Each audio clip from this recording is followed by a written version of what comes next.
कोटी कोटी रूपे तुझी, कोटी कोटी चंद्र सूर्य तारे, कुठे शोधू तुला तुझे अनंत देवारे. कळत नाही खरंच ते बैल आहे का त्याच्या बाळावरती, त्याच्या मस्तकावरती साक्षात शिवलिंगाचा साक्षात्कार म्हणजे आशीर्वाद आहे. कारण हार नशिबी आल्यानंतर ती फार काळ त्याच्या नशिबी नसतेच.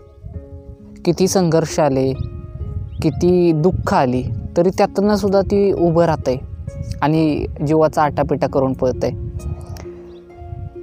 म्हणजे एखाद्या मैदानात हार आल्यानंतर दुसऱ्या मैदानात आदत वासरू असू द्या नाहीतर बैल असू द्या, त्याला घेऊन ते नंबर करते म्हणजे करतेच.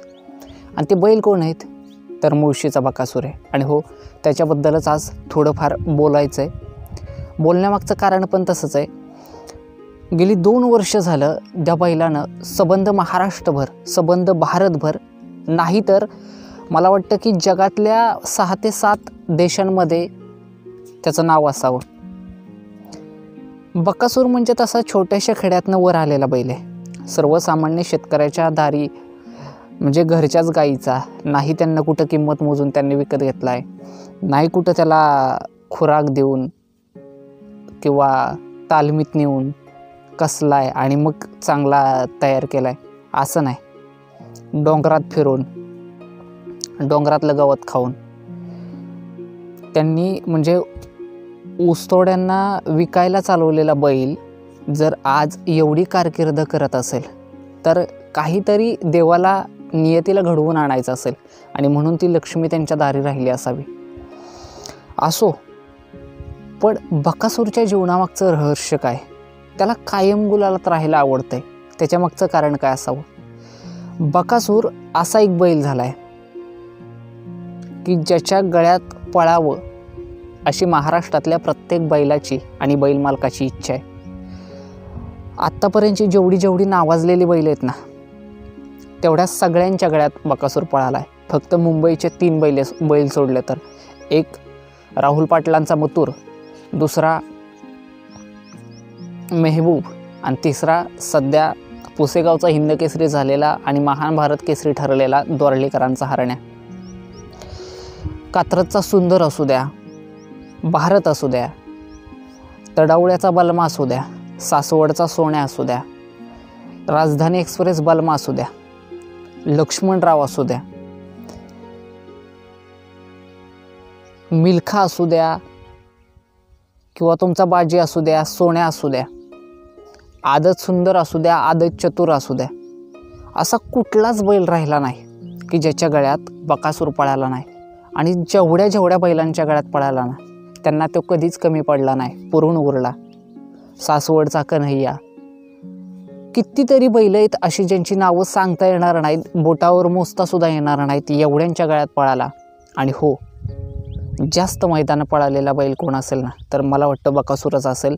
कारण 4 दिवसाच्या अंतरावरती काढल्यानंतर सुद्धा तो पळतोय. सासवडच्या मैदानात एवढी दुखापत झाल्यानंतर सुद्धा बैल उभा राहिला, बिनजोड खेळला. त्याच्यानंतर पुसेगावचं मैदान खेळला, वडकीत शेवाळ्या आबांच्या बावऱ्याबरोबर 1 नंबर केला. काल शिंदवणीच्या मैदानात बुलेटचा हिंदकेसरी मानकरी झाला, ते सुद्धा आदत फाजील या बैलाला घेऊन. म्हणजे त्या बैलात मागचं रहस्य नेमकं काय असावं? रहस्य फक्त एवढंच आहे, तो मातीत कसलेला पैलवान आहे. त्यानं कधी असा रुबाब केला नाही. डोंगरातलं गवत म्हणजे एक वन औषधी आहे. बाकीच्या जनावरांना फक्त कुठं कडवाळ, वाड, मका एवढंच खायला भेटतं, परंतु तो सगळ्या वनस्पती खातोय आणि त्यामुळे तो निरोगी. त्याचं शरीर असं एक भक्कम शरीर झालं आहे की त्याच्यावरती कुठल्याच गोष्टीचा असर पडत नाही, कुठल्याच गोष्टीचा प्रभाव पडत नाही. आणि त्यामुळं हा बकासूर बैल सगळ्यांना पुरवून उरतोय. बकासूर म्हणजे महाराष्ट्राच्या शर्यत क्षेत्राला लाभलेला एक हिरा आहे, एक सोनं आहे, ज्याची तुलना आपण कुठल्याच गोष्टीमध्ये करू शकत नाही.